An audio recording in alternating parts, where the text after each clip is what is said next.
बिस्मिल्लाहिर्रहमानिर्रहीम।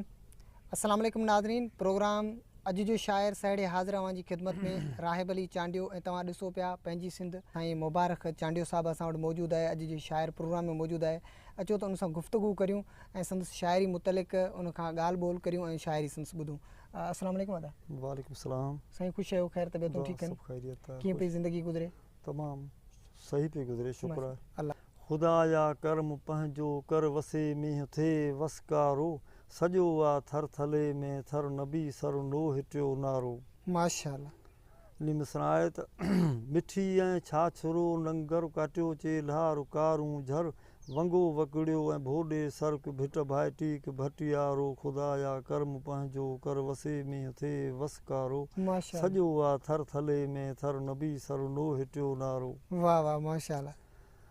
रिढूं ॿकरियूं रुणकनि पियूं ककियूं कारियूं कुणकनि पियूं, इहो भुणकाट भुणकनि पियूं कढे कुंड तां ककर कारो, ख़ुदा जा कर्म पंहिंजो कर वसे मींहुं थिए वसकारो, सॼो आहे थर थले में थर नबी सर नो हिटियो नारो। वाह वाह।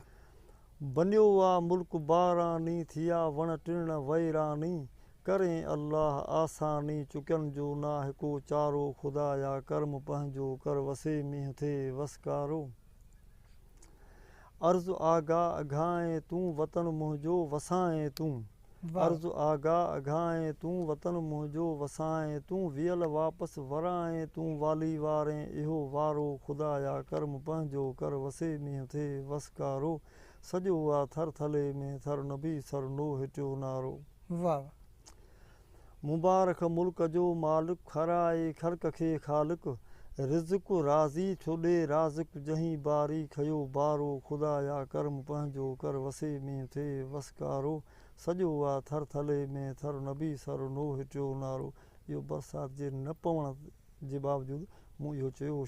सही। अच्छा, तव्हां जी जेका शाइरी जो मवाद केतिरो आहे ऐं उहो कंहिं सूरत में छपियल बि आहे या सिर्फ़ु तव्हां ताईं महदूद आहे? मुंहिंजी शाइरी जो मवाद जेको आहे सो छपियल न आहे। सही। ईअं कलमी नुस्ख़ो हिकिड़ो लिखियलु आहे मूं वटि। सही। जंहिंमें पूरो शहर अञा लिखियो बि कोन्हे, कुझु लिखियलु आहे। तक़रीबन मुंहिंजी शाइर जो मवाद आहे 70 खां 80 शाइर थींदा। सही। उनमें सिर्फ़ु गज़ल ई आहिनि या कुझु नज़म वग़ैरह बि आहिनि? नज़म कुझु आहिनि। सही। ऐं ॿियो जेको आहे सो गज़ल थोरा आहिनि ऐं काफ़ी कलाम तमामु सही घणी आहे। ॿी रोमांस शाइरी आहे।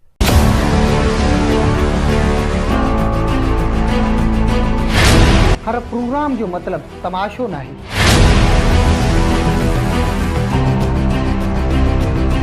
हर प्रोग्राम हंगामे जी सूरत में नाहे पेश कबो।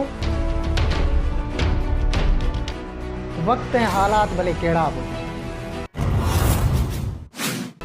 पंहिंजी सिंध हमेशह तव्हांजे लाइ मालूमाती वीडियो खणी ईंदी आहे। पोइ उहे प्रोग्राम अॼु जे शाइर जी सूरत में हुजनि या खणी प्रोग्राम नई टई जी सूरत में हुजनि।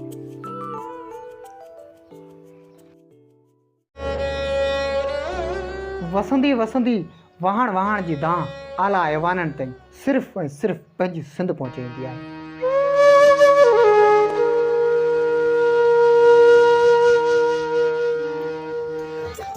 लोक गीत हुजनि या सिंधी कहाणियूं हुजनि, फ़क़ति पंहिंजी सिंध तव्हांजे लाइ खणी ईंदी आहे खोड़ सारा प्रोग्राम।